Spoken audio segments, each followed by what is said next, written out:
Greetings. Welcome back to the Sunnyside podcast. We are your hosts, Kasabez, and we have Nehez and Giziribtah over there in Chicago. I hear there's a heat wave there. It's up to about 50 degrees, which for here in Burkina Faso would be considered freezing. But that's in when you don't need to rub it in. Yeah, we're cold and he's hot. We're here in, the ice box of the American prison industrial complex, and he's there in the home of the land of mystery, the true home of the free. And Dolo. There you go. But welcome back. I have on my phone, let me show you this. I have on my phone where you can see, I can see just in big letters, the temperature of Chicago. And you guys are at 47 degrees. Every time I open my phone, I see the temperature in Chicago. I just don't know how to switch it to Burkina Faso. That's why. I was wondering. I'll be like, it's 0 degrees. I'm like, it's below 0. Like, why do you know or care? Well, last week it was like 100-degree difference between here and there. I was like, Jesus Christ! If Jesus, if Jesus was a thing, he would. I don't know if he'd approve of that. That there's a whole 100-degree difference between one place and the next. I'm just saying. Well, we're doing this episode live from the Dolo Bar in Bobo, and we hope you are enjoying. We said we were going to come back to you last episode talking about cultural order, social order, cultural rights. So Kasabez wanted to give you an authentic taste. And if you could only taste the drop of millet beer as it hit your lips, you could really get the most of it. But he's doing what he can to give us that. Yeah, give you the authentic experience. Here you go. Dolo. Millet beer. It's delicious and nutritious. Good for digestion as well. But no, let's get into this episode. We just came off of the pilgrimage. I think the spiritual pilgrimage to Meritah is still going on. I shouldn't say I think. I know for a fact it's still going on. The pilgrims are still in Togo. We all had some pressing business to take care of, and that's why we're no longer with the group. However, the spiritual pilgrimage is still going on as it goes on every year. And we're going to continue to talk to you about that because, we're happy to have had a guest come and join us from the Chicago area, one of our contacts, someone who's been following the Earth Center for many years. And she had a great time and was really impacted by the experience. So, we're looking to make sure that it stays open to the public and that you guys have the opportunity to join us. And what he means by that is a member of the public instead of a member of the organization. We had a few members of the organization come from Chicago, but this is someone that's just followed the Earth Center, been a supporter of the Earth Center from afar, and she was able to come and had a great time. As for the pilgrimage, though, just so everybody understands, the pilgrimage kind of has a structure that's split. So anybody from the public, any members, any friends, family of the Earth Center are open to joining us for the 3-week pilgrimage, which we focus more on a cultural, historical, spiritual tour of sites versus the spiritual pilgrimage that he's referencing that goes a little deeper into the initiatic aspect of the culture, more deeply into the spiritual aspect of the culture, and that's the 2-month trip. So we're there for a full 2 months, but the first 3 weeks is open to the public, and we do usually some more traveling in that time. This specific year was focused on the 30 years, so we didn't do a whole lot of traveling, but it was very packed with cultural experiences. And then once the 3-week people left, with you can see Giziribtah and I sulking over here in the cold because we left, and then the 2-month pilgrimage continues. So just to catch all of our viewers up, so that you know which one you're coming to when you come. Yes, and I only joined for 3 weeks as well, although I didn't go back to the Arctic. I just went back to my home here in Bobo Dioulasso, so I had to get the things in order with my household and things like that. We had been gone for about 6 months, so we had to get ourselves back in order. So in any case, we're back to you talking about the 30-year anniversary of the Earth Center or Kebtah mission in the West.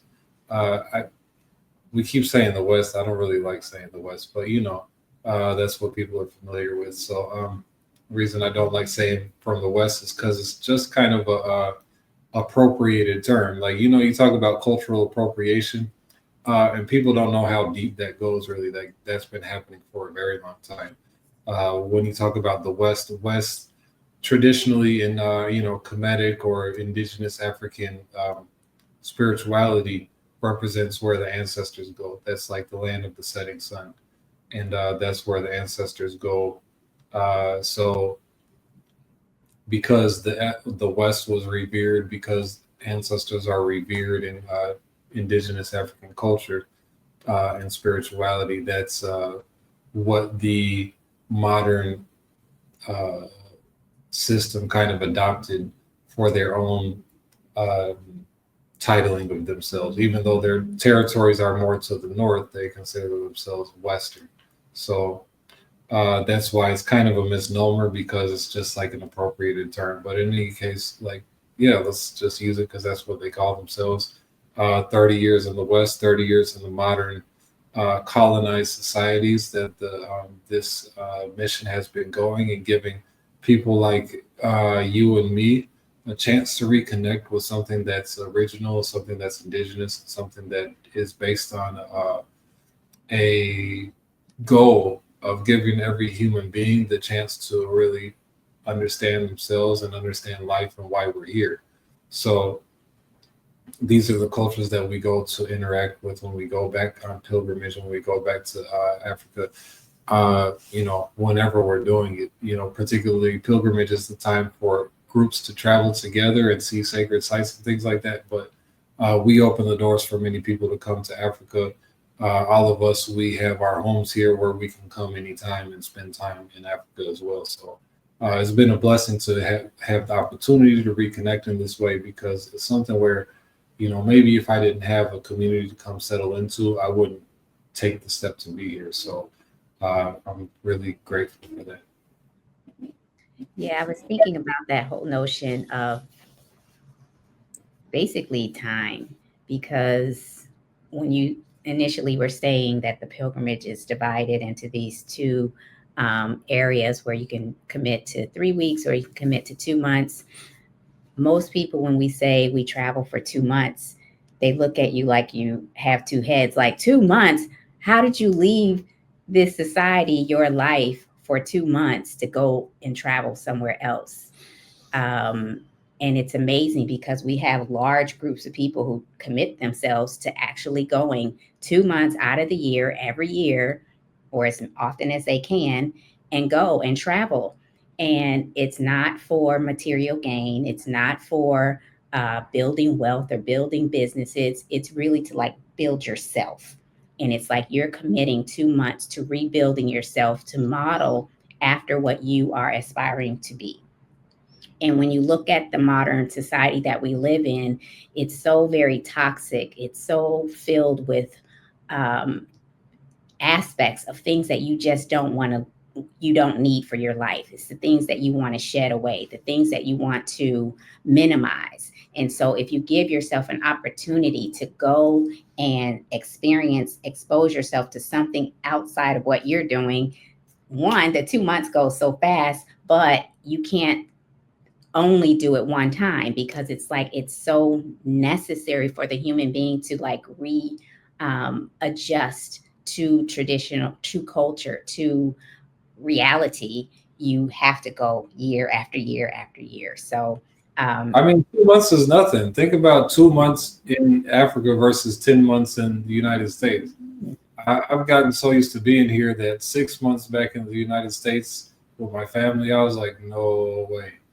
I can't it's a keep nice doing it. place to start. You know, it's a nice place to test the waters. It's a nice time to get yourself in that dynamic, to see how it is to like live in a more harmonious atmosphere. And to do 3 weeks, it's beautiful, but 2 months will give you a much 3 weeks is crazy. 3 Well, weeks is. and the I thing mean, is, I mean, I think it's just built for those who have jobs, and like you don't like you too much tied to your job to be able to travel for much longer than that. That's mostly the only reason we make 3 weeks available for people. yeah, but that's the point she's making, is because of people's jobs, because of the rat race, because of the modern world. 2 months is almost out of the question. But 2 months is such a little period of time. But to even think that we can have 2 months where we can focus on ourselves and not have to be controlled by a boss, our schedule controlled, our time, our attention controlled by a phone, by social media, that's almost unheard of. But it shows how controlled we are, how hooked we are, how, how much our attention isn't our own. And it was interesting because on this trip, one of the elders in one of the ceremonies said, even if you came on this trip lazy, by the time you go back, you won't be lazy when it has to do with your own personal growth. But the fact is, like, to even think that we can just focus on our own personal growth only without the job, without having to report, check in the morning, is almost unheard of. That's really like pitiful, crushing. That's a little crushing. It is pitiful. It's a little soul. Yeah. But it also is interesting too, because then you think back to rural life in Africa, but rural life anywhere, where you have seasons where you're not going to be working the farm. You have seasons when you have that time to yourself. And, Africa and the legacy of Africa has really been judged for that. People seeing that they have this whole season, this whole time when they're not forcing themselves into the rat race, and they're dedicating it for ceremonies, and they're dedicating it for personal growth and all of that. And it was seen as like a laziness. But even to hear that now, like 2 months, is out of the question. Are you so selfish? It's just like, damn, what has life become? Yeah, 2 months out of the year to focus on yourself and not have to focus on your job. Yeah, man, it's like they really feel like they own you. I talk to people who want to come, but there's like my job this, my job that they're not going to let me go. I already took this much time off, and this much time, this many personal days and sick days and paid time off and all that. I'm like, wow. I mean, I don't really. I'm not really in that world, but I understand. When you got to keep a roof over your head, you got to pay for this, you got to pay for that. I mean, what are you gonna do? Yeah, it should really be a reminder, and even an inspiration for us to start resetting our lives, realigning our lives with the things that do matter. Because when we are so embedded in a society that does not value us, as we can see all around the world, like the human being is not valued. It's just only used as like a tool, a commodity. And it's like once you are used up, it's like kick you out and move on to the next one. And when we can recognize that that's how we're viewed, it's like you should take it upon yourself to say, like, well, I value me, my family values me, I value something else other than the material things that society offers me.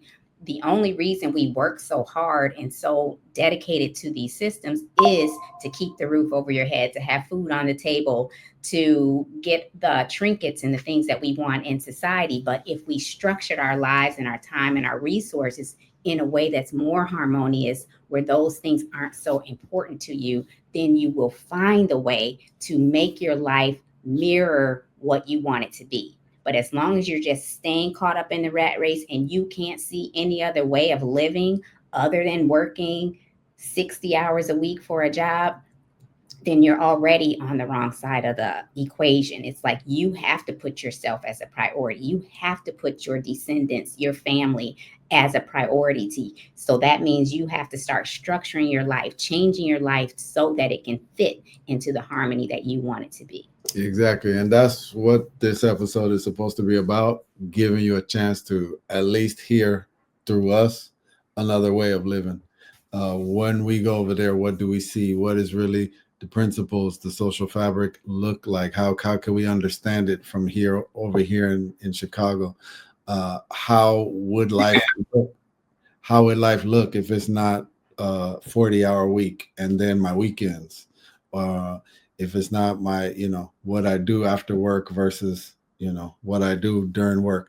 Because even thinking about it, like what the 30-year ceremony, how many people just showed up every day? Like they don't got other things they're committed to. It's just like, hey, you guys here to celebrate culture? We here to hang out. But just to have autonomy over your life like that. Of course, you have to sacrifice some things. Of course, those people aren't trying to drive the best car, have the newest iPhone and all of that. But they get to decide what they do, when they do it, what's important to them, where their attention goes.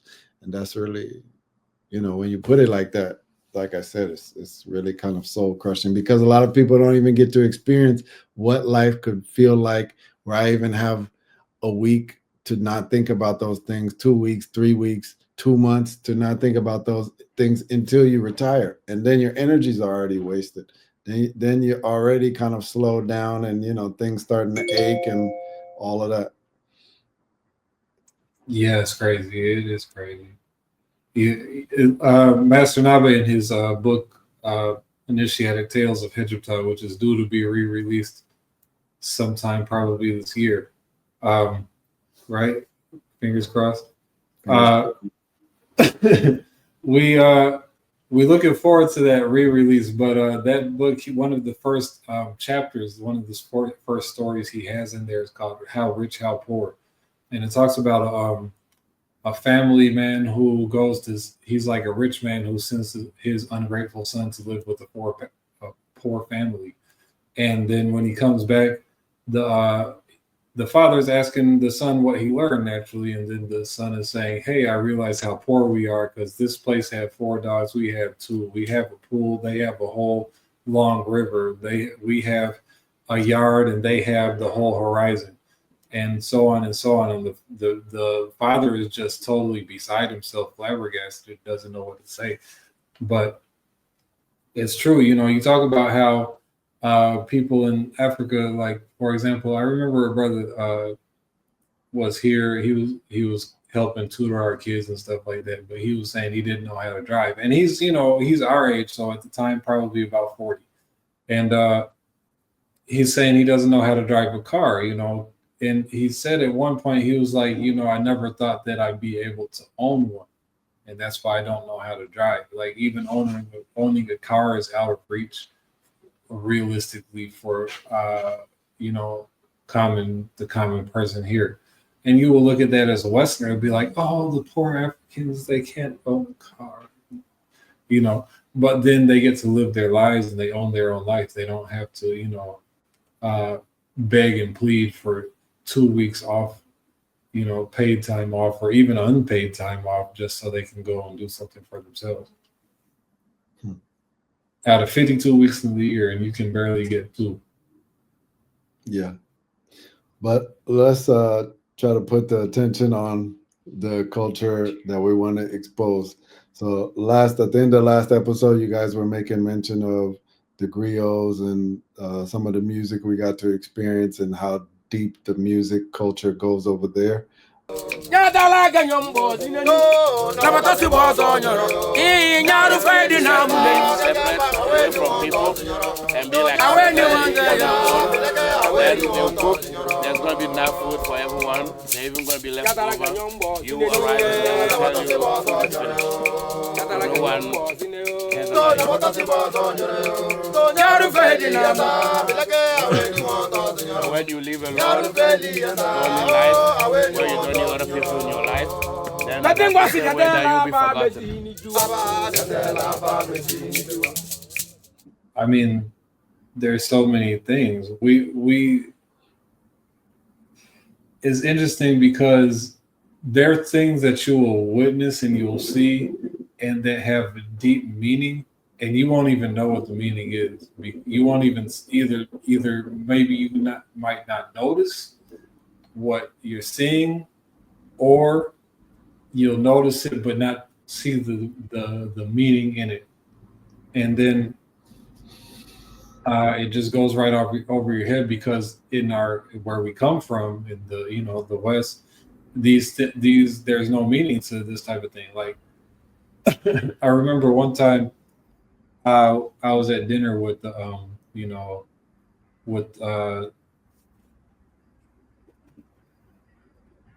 Naga and one of our leaders here, and we were at dinner, and I'm trying to pour him like something to drink, and I pour it like this, and he's like, no, you don't pour it like that,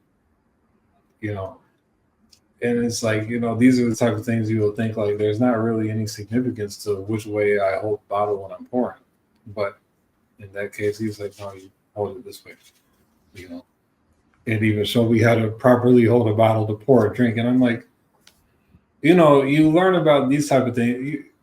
I think what you have, like, bougie people who, like, they learn the super, like, etiquette, how to hold your fork and your spoon and stuff like that. Like, we don't know that these type of things actually have their roots in tradition. Like, they're very specific ways of doing things. And when we talk about specific ways of doing things, it's really, as stated, things are embedded in the culture. It's things that you learn from infancy. You learn it growing up. So when you become a little older, those things just become very natural for you. It's not something that you have to even think about. It's just the way that the society functions. And one thing that stood out for me this particular trip, and we talked about it a little bit in the last episode, was the pride that people have for the culture. And surely we see that, as Neb Kasabez is talking about, you can see it, but you may not understand like the depth of it until you have experienced it a bit more, and then you can start making some additional connections. But one of the aspects of the pilgrimage that we saw were the young girls coming from from initiation camps. And when they were returning back home to their communities, everybody just was full of so much pride, so much respect for their culture, that they weren't trying to run to the West, trying to copy what the modern society is doing. They wanted to embrace the culture that they have. And it really kind of brought tears to my eyes, because I was just so enamored by it, because as an older person, I sense that and feel that because I'm older. But to see young people, 5 years old, 10 years old, 14 years old, embracing their culture in such a profound way was just very touching.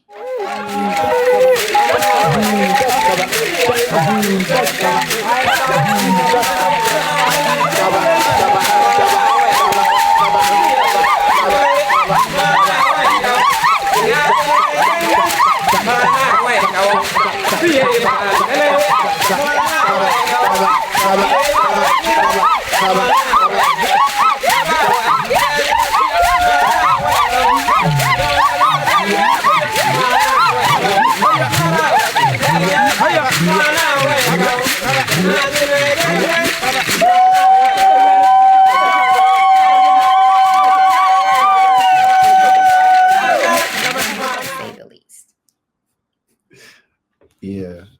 I mean, we also Americans don't really understand how emotional we are until you leave the place. But that's something that's valid to get emotional for, because you see the pride that people have in a world where your attention is being drawn to anything that's outside of yourself.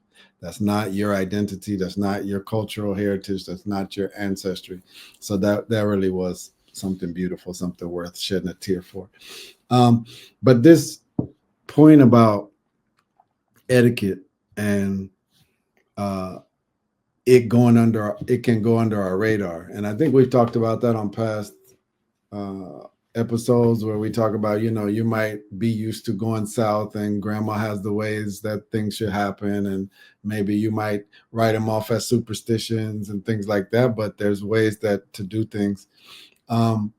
It's interesting because nowadays you have this idea like all of those idiosyncrasies, those customs, those cultural etiquette, aspects of cultural etiquette that come from spirituality are usually written off now. And it's like the learned way is a different way. Like I grew up with a lot of scholars and researchers who knew a lot about different religions, but it was like, but once you really study and you went to theology school and you learned a lot, you can see there's probably no God anyway. And people tend to think that the atheist approach is the more educated approach because you're logical. You're not leaving things to belief. But the reality is there also is an aspect of there being higher dimensions, higher forms of life that are pure. And therefore, if we don't know how to fit them, they're fine with going under our radar. That's even how they protect themselves. They're fine with us not being aware that they're around, us not being aware of how to, honor them. Because it's like, if we want to be that dirty and that in disorder, they don't need to chase us. We're the ones that are supposed to be rising to them. So it's interesting because, like Kasabez is saying, a lot of people will have that perspective when you bring them, oh, you can do it better like this. Oh, that's not how we do it. And then somebody who's not really understanding that difference, they'll be like, well, what does that matter? That don't matter. I could do it this way. It's just the same. Pour, it still gets in your cup. What are you talking about? It don't matter. When really it's like, how do we fit the way we need to walk, the way we need to behave, the way we need to live in order to appeal to the higher things we want to appeal to? And that's really what all of indigenous society is about. That's really what traditional culture is about when you go, and everything is ordered like that. And they all, just from education from their parents, know how to fit so that now they are more favorable and more appealing to the things they want to pursue and they want to impress or even gain the attention of. Yeah, I mean, so much in indigenous culture has to do with pleasing the invisible, or at least fitting in harmony with the invisible, the forces of nature that are unseen and that are but unknown pretty much to the modern mind. But it's something that's actually like a reality. It's not like it's not something that's like far away beyond the clouds somewhere. It's something that's like in the room with us at every moment. It's something that's a constant presence in our lives, and it's something that is always having an influence on what's going on. You could liken it to, like, say, for example, if you talking to a lady that you really like, and suddenly you just like fart in her face, and then it ruins the whole mood and the whole vibe. Like why would you do that? And then how do you get her to take you seriously after that? You know what I mean? So there's things you can do that will just be offensive to the invisible without knowing, and without knowing, you just ruined the whole thing that maybe you were doing good, maybe you were trying to accomplish, and then like whatever is spiritual behind that would just distance itself from you because of how you function without really even knowing. Yeah. So that's kind of to give a philosophical background to really what we talk about when we talk about music culture, not farts, music in the culture. When we talk about greeting, just how people greet in the culture, when we talk about how people interact, when we talk about how even when people get together, the order that's seen and who's allowed to speak, who can speak after who, you know, all of that that goes into refinement of civilization and culture. And we have a number of clips, you know, when people greet, when we are received at certain villages, when we receive people at our healing center, where you see aspects of that, you know, where you see aspects of people pouring libation when they greeted with the water calabash to be received. And some people will just think, oh yeah, we do that in the West, like, you know, pour some out to the dead homies. But it's done very systematically every time you come, every time you enter, you know, a new house. And that's really what's behind it. It's like, how are they interacting with the invisible? How are they respecting the invisible? How are they honoring the invisible? How, when I get to Kasabez's house, sure, I can say nice things to him and his family when they receive me, but how do I honor the ancestors that are there too? How do I make sure I'm honoring them and also, you know, making sure mine are in harmony there too? All of those things are being considered, where maybe they're not being considered in the conscious mind of everybody there, but they've been considered by the culture. And so the culture already kind of guides everybody's actions, even if, you know, everybody's not thinking about it all the time, or even if the youth don't even understand it fully yet because they haven't went through initiation, et cetera, et cetera. So it's really, that's part of what we mean by there's such a depth to it over there. That's part of what we mean by just being over there, being in life for 3 weeks, 2 months, and getting to exist in that, where life itself is what's important. It's not how many zeros you have on your check. It's not which material you have this week or this month or this year that came out. It's like, how do I honor the thing? How do I honor life itself? And how do I honor the more powerful aspects of life that I can't see? How do I honor my ancestral spirit that allow me to come and you know, be in life? And then what are all of the customs and behaviors and activities and things that have been preserved that allow people to do that and allow people to do that, you know, and thrive. So it's really quite deep and hard to express, but hopefully. Yeah, the depth of it is so profound because of that discipline, because of that order, and everyone is like trying to harmoniously fit it. And that's the part where it's like you don't even have to have a lot of conversation because everybody is kind of like auto in tuned with that reality. And so they're all trying to harmonize and walk a certain way so that they appeal to the unseen, so that they don't offend the unseen. And with that process, they're also harmonizing with the people around them, with whatever is around them, the community that's around them, to not offend others as well. So it's like the quality of the people that you're interacting with is just so unique because it's oftentimes not something that you get exposed to in the Western world, because everyone is kind of just tied to the clock, tied to what they have to do next. It's not living in the moment. It's like always just projecting and planning for what has to happen next. And when you have an opportunity to sit, be, work, live, laugh, enjoy, harmonize in a natural setting, it gives you a sense of reality. it's like it gives you your footing where you don't feel so like agitated all the time about trying to do the next thing, because you can just be in the moment. And that's not to say that things aren't happening very quickly and getting done, because they do.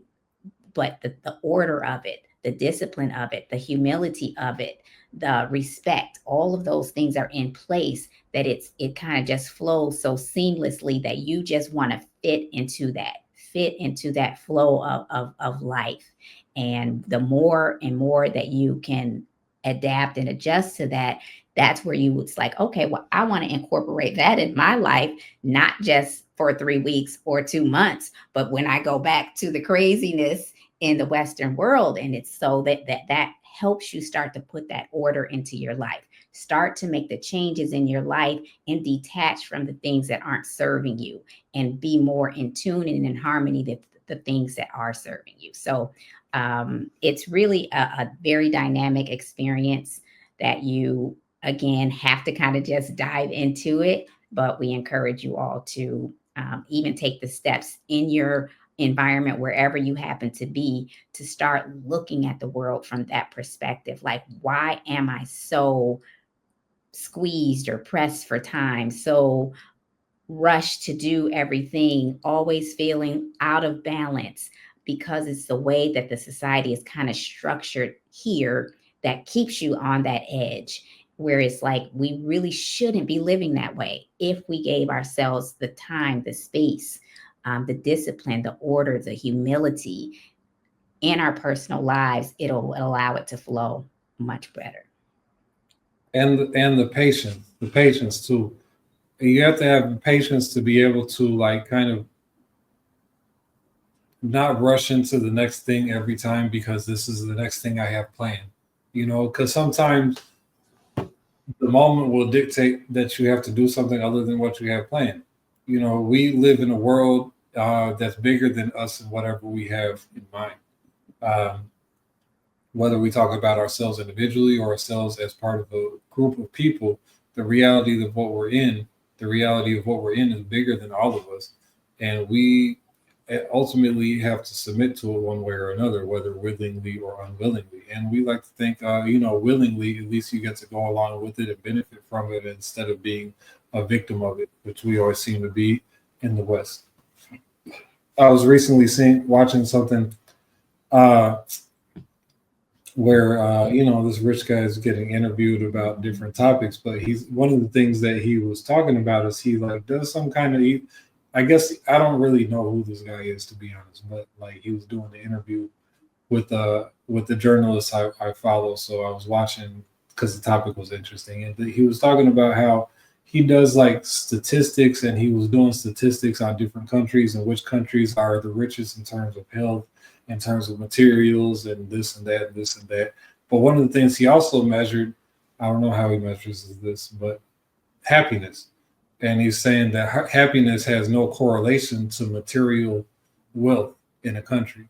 We end up in our modern system having all the things that we think are supposed to be the measure of our happiness or what can make us happy, but we end up more unhappy than anybody in the world just about. And the ironic part is like we're so tied to the material things that we have that even if we don't have those things, that we think, maybe it doesn't actually make us happy, but then we find ourselves without them and then we go absolutely nuts. It's just a wild, phenomena that should force us to consider, like, the value of what we've been investing ourselves into materially. Yeah, definitely. Definitely. That was another study I saw a long time ago, or not that long ago. I'm not that old, but a while ago that was about, it wasn't rating material wealth or happiness, but it was rating hospitality, or most open to welcoming foreigners, in the country, like living next to them. And it was interesting because the Sahel was like at the top, like they were very open to it. And it just goes to show things like that are just very human, that are just are an example of what we mean when we talk about humanity, our humanity, happiness, just being happy for life, just being happy that you're meeting someone new, that you get to spend time with someone new, that you have company from other people. Like in the West, we don't know anything about that. Like you're around, oh God, I got things to do. Oh, I'm so irritated. Right. So, How do you keep you? How do you find ways to prevent people from coming around you? It's like, yeah, and we all, I can relate. We all can relate to that because, but it's just interesting how it seems like we are losing at keeping up with life. In the modern world, it's like we're losing. Where the example I was just talking about, the idea that I was just talking about, like if there's higher beings, if there's divine beings, but they're invisible, but they need a certain level of quality to connect with them, then we cannot think that they're around. We cannot think that we cannot believe in them. That doesn't change them. It only prevents us from getting close to them. And then you can understand that, oh, there's those cultures that didn't, it's not about believing in them or not. It's about raising your quality enough to where now you can start to interact with them at a very technical level. But if at the beginning we're like, well, we don't believe in that, and we distance ourselves from them, it doesn't change them. Now it's like we're even distancing ourselves from life, what life really is. And we're even being left out of that and disconnecting from that. Where nowadays it's like we live beside life. Like we go through the motions and we get on TV and do FaceTime, and I can be a celebrity on social media, but I don't really interact with the life that my ancestors valued. Now my actions and my behaviors idolize and place value on things that are much, much different than what life always was, and how I can interact with the different powers and dimensions in life and all of that. It's not even a care for me anymore because I live beside life now. I'm disconnecting myself from what life really was, and I'm even proud of it. I feel like I'm progressing. So, all that to say that the pilgrimage every time is like a wake-up call. And it's like something deep inside of us is reminded of the humanity that really we all are supposed to be here sharing. We all are supposed to be here, learning much more about, going much deeper in to try to express it at the highest quality we each can. And you see that in how music is played, how music is used, how music has its place in a society. You see how wisdom is expressed, how it's used. You see how relationships are between, father and son, mother and daughter, husband and wife, king and minister, and, the kingship and the people. All of that, you see it, and there's just example after example of really valuing that humanity and valuing life itself, and then bringing the principles to life that allow you to honor life and to really move forward in it. Real quick, because you mentioned hospitality and welcoming, is something that came up as a topic in the conversation we just had earlier with Dusable Museum, and I think we'd be remiss if we didn't mention that conversation with their Lunch and Learn series as part of their global classroom that they're doing as reimagining Black studies. I forget exactly how they worded it, but that's the concept, reimagining Black studies. And we were talking today about the slave trade and how African cultures were very welcoming of strangers. And even though it led to what it led to, you can't say that's really to blame. Welcoming people is not to blame for what ended up happening afterwards. But in any case, just wanted to let people know, and we'll put it also on the chat. You can go to their Facebook page and check out that video recording of our Lunch and Learn with them. What is it like? Yeah, facebook.com/Dusable Museum or something like that. Which is just this month, but we will be working with them every month, upcoming month. Our next Lunch and Learn, I think, Shouldn't have started that because I don't remember the date. But we will have an event at Dusable on March 13th. So be on the lookout for that. Yeah, that will be on what, the farming aspect of thing? Yeah, on the notion of agricultural economics and the wealth that nature produces. It'll be in the description. And then also we did another one last week about talking about our pilgrimage and our tours to Meritah. So, check that out. Check out their Facebook page and, look for us in there and other things as well. Last month, not last week, but yeah. Some that we should be putting more attention to when we're, instead of getting caught up into like the material aspects of living in life in the Western world, but how do we preserve ourselves when it comes to like food quality, food sovereignty? We said this before, like if the grocery store is closed down, we'd be cooked. It's finished for us. We don't have a place to navigate from if we don't have someone else providing those resources. And we might be cooked literally, because if people don't have anything to eat, they'll just eat each other. Please. Yeah. Yes, we tried to cover that. Shout out to Cicely before you continue. Yes. And so when we're talking about happiness and quality of life, having your own resources to be able to provide for your food source is like such a huge thing, because you can take 2 months out of your life if you know how to produce and harvest your own food, if you know how to take care of your basic living requirements. It would be simple to take time off. It would be simple to restructure your day. So those are the types of areas of our lives that we should be putting attention to. We were just having a gentleman was here talking about strangers visiting you and kind of, I don't want to say throwing your day off, but I'll say I was expecting to have this conversation with a client of Nehez's who came out of the country for a health consultation. Mm-hmm. Out of the country for a health consultation. It's like you don't have anybody in where you are to deal with your health.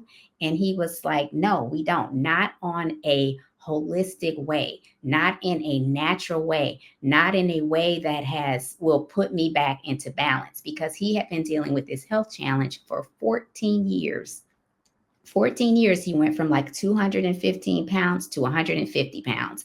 So his family, they're all very concerned that he is nearing the end of his life. He's very concerned. He's wondering if he has the C word, et cetera, et cetera.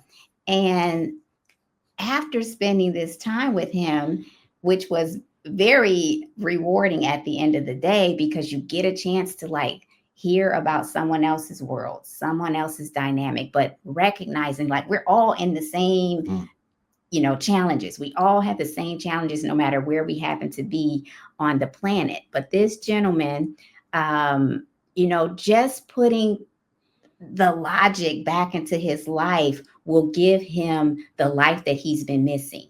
So for 14 years, he's been following the modern medical system, keeping him on this trek with he's taking all these medications.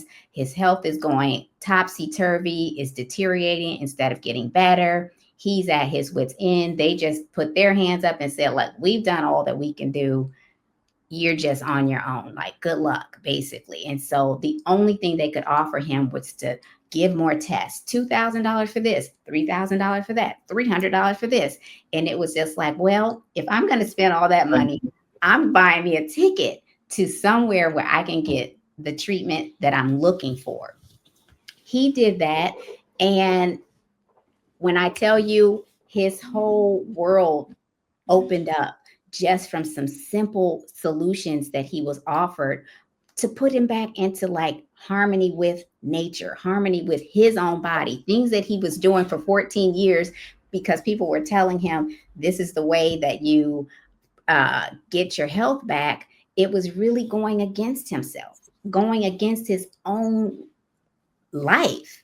And when he heard it, it was so logical. It was so simple. And it's like, this is all I need to do to rebalance myself. Don't say all, because if you're listening, it's not all.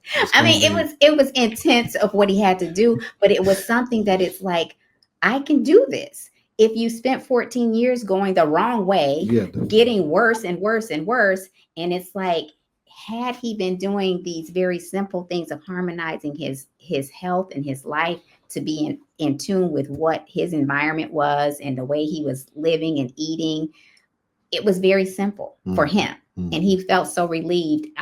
His healing process just started in the words that I do not have to die from this. This is something that I can recover from. Where the modern medical system was finished with them, they were like, we can keep running tests, but we could try out a new machine. Yeah. We got a new diagnosis machine called 5,000. You got to come next week for that. And he's a place of nature. So it really just goes to show like this whole, where we put our time, where we put our priorities, how we reharmonize and balance our lives, and just getting back into that like natural flow of things, and like being in tune and listening to nature, listening to your body, listening to the invisible, listening to your own voice, like finding which path and directions to go. If you're so busy caught up in the rat race, you don't even have time to hear those voices or hear those directions and guidance. It's like you can easily miss the message altogether. Well, listening is one thing, but when you're listening, what you're listening to is the speech of somebody, right? The speech or the communication that somebody's putting out, even whether it's, words or not. But that reminds me of a proverb that we got. And we got many proverbs from some of the performers, some of the people who came to speak and just talk to us. We got many speeches and proverbs that came out of that. But one of them it was like Meritah's uncle came and spoke to us and gave some proverbs, and he gave one of them was speech is the most powerful medicine. And that is something that is so kind of undervalued.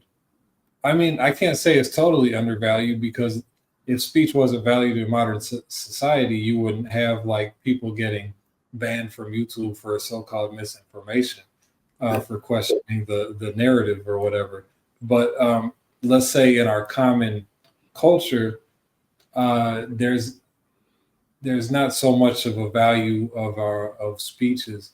And I'll give an example. You see all the times where young people will be singing some popular song, and the lyrics are just totally ratchet, as they say. It's just about something crazy or destructive or profane or whatever. And they just say, hey, I'm just singing a song, and you'd be like, no, listen to the words you're saying, versus here in the traditional culture, all the songs that you'll be hearing, everything that people are singing about is going to be about wisdom for your life, proverbs to help guide you in a certain way, whether it's something to guide people in general or guide people specifically for whatever their issue may be. There's always this power of speech that's very, very, very valuable. Another thing I'll just add that I see is, I found very powerful. Like, say, anytime that you with somebody and then you depart from them, the words that they give you will be something that's like a blessing, So may the guides accompany you, may your ancestors accompany you, especially like let it be like a journey that you're getting ready to take, you're getting ready to travel or something like that. And they'll be trying to wish for all the good things for you, or do all the things that they want you to be protected from. And they'll be speaking to, whichever invisible person, invisible forces or powers might have an influence on it. They'll be saying, hey, may you have all the best from them. So that is it's a big cultural difference that we see here as well. Definitely. I mean, language brings in a whole nother piece that we will have to get back to in a future episode. But part of that is because our language is so new, It's not connected. It's a modern language, meaning it's not connected to a history that goes deep. It's therefore not connected to a spiritual culture like we're talking about. But then how we use it in the modern society, everybody thinks of speech like that because we all waste away the power of speech. You know, all our politicians lie to us. All our teachers lie to us. So then it's like, that's what speech is for. You use it to get what you want in the time you want it. It doesn't really have a profundity or a power beyond that. But in indigenous culture, speech is almost like the power we got from the divine. It's what the divine used, and they even put it in us. If we learn how to use it well, like the elder is saying, it will be the biggest medicine we have. But if we waste it away, then, you know, oh, Dad, I'm just singing a song, don't mind it. It could be the biggest poison too. Yeah, exactly. Definitely. It could be the biggest healer or the biggest weapon, and we've seen that too. So we all know that it's valuable, or else you wouldn't have a whole wave of people trying to do podcasts on social media like yours truly. But we are trying to commit to using that speech to uplift and to build and to bring at least the will to reconnect back to ourselves, our identity, and our ancestral ways.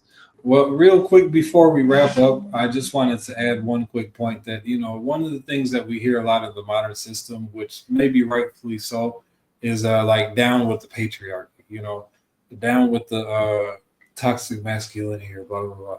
And you can understand how, you know, certain powers or, you know, what you call privilege has been abused by people over time. But something that we see in traditional cultures is there is this thing about hierarchy, and you know, there's kingships and there's elders and there's people who are junior who bow to the elders, and you know that level of respect and the structure of the culture is something that's very, very, very well respected and honored and kind of and very closely followed in traditions. And you know, we want to let you go, but we're going to add some more clips in here, just showing people coming and greeting each other, bowing to each other, and just showing respect and reverence for each other, because what you're bowing to is not just the other person and whatever the greatness that you see in them, but even like all the invisible things that's in them, that's standing behind them, all the invisible things that you all are standing for, that will be supporting the one who you call the leader. You bow into all of those things as well, because that's what everybody is depending on. So we're going to, in this, bow into those same authorities and wishing for those authorities, the invisible, the powers of nature of the Chicago lands, Lake Michigan, all the rivers and the forests, and all the great powers of nature of those lands of the United States, and the great powers of nature here in Bobo Dioulasso, who are also, you know, standing with the kings here, who said that they will be praying for us. May those prayers reach all of our people back home back in Chicago land and America land, who somehow been separated from this here, the motherland. And we're wishing you all the best. Until next time, we'll see you on the Sunnyside.